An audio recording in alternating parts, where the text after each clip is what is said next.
रवीना के 2 बच्चे थे। वो एक बड़ी कंपनी में काम करती थी।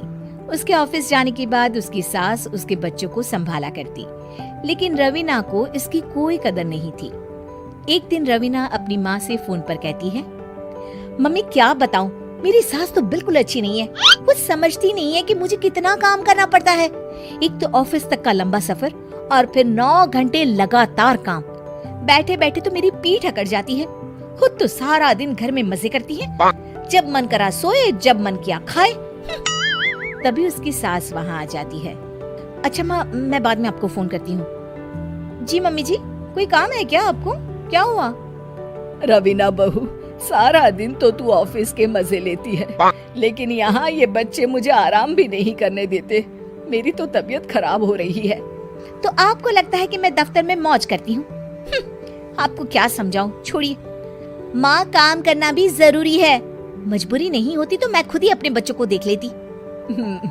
अब आज तो छुट्टी है ना, आज तो कम से कम घर का काम कर ले। बहू काम शुरू करती है। बच्चे के साथ काम करना उसके लिए असंभव हो जाता है।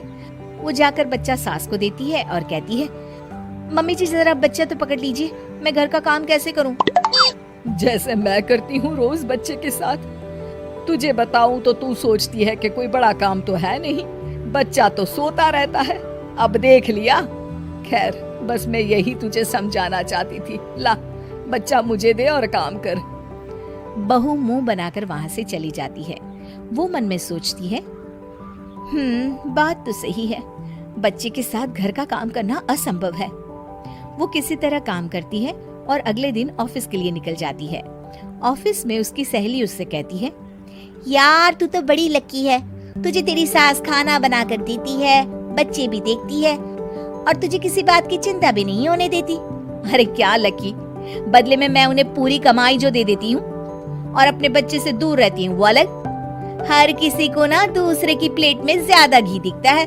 जा अपना काम कर। अरे फिर भी ये तो है, यहाँ हमारे बच्चे को मैं क्रैश में छोड़ती हूँ, हर पल डर लगा रहता है कि क्या कर रहा होगा। खैर चल, मुझे क्या। बहू घर आती है तो देखती है कि उसकी सास उसके बच्चे को बड़े ही प्यार से खिला रही होती है। वो माँ को देखकर खुश हो जाता है। बहू मन में सोचती है कि बात तो सही है, सासू माँ सारा दिन काम करती है, मैं ऑफिस से आकर भी काम नहीं करती हूँ। वो सास के पास जाती है और कहती है, माँ जी थक गई आप? और क्या, सारा दिन चक्कर घीनी की तरह पूरे घर में घूमती रहती हूँ और अब उम्र भी नहीं रही। लेकिन चल तू बता, क्या हुआ, कुछ काम है क्या? बहू कुछ नहीं कहती, मुस्कुराकर वहाँ से चली जाती है। लेकिन अगले दिन सुबह सुबह बहू सास से पहले उठकर उन्हें चाय देती है। अरे आज सूरज कहाँ से उगा है, तू पहले उठ गई? चल अच्छा किया, मरने से पहले तेरे हाथ की चाय तो पी ली। चलो अब चलकर किचन में लगूं। माँ जी, आपको आज से काम करने की जरूरत नहीं है। काम करने की जरूरत नहीं है मतलब? क्या तू करेगी आज से सारा काम? इतने अच्छे तो हमारे नसीब नहीं है भाई। नहीं माँ जी, मैं नहीं करूँगी, ना ही आप करेंगी, बल्कि ये करेगी। तभी वहाँ एक काम वाली बाई आ जाती है। ये कौन है बहू? माँ जी, ये नौकरानी है और आज से सारा काम यही करेगी। मुझे माफ कर दीजिए माँ जी, मैं नहीं समझ पाई कि आप थक जाती हैं। आज से आप सिर्फ आराम करिए और मुन्ने के साथ खेलिए। और सास बहू बच्चे के साथ खेलने लग जाते हैं।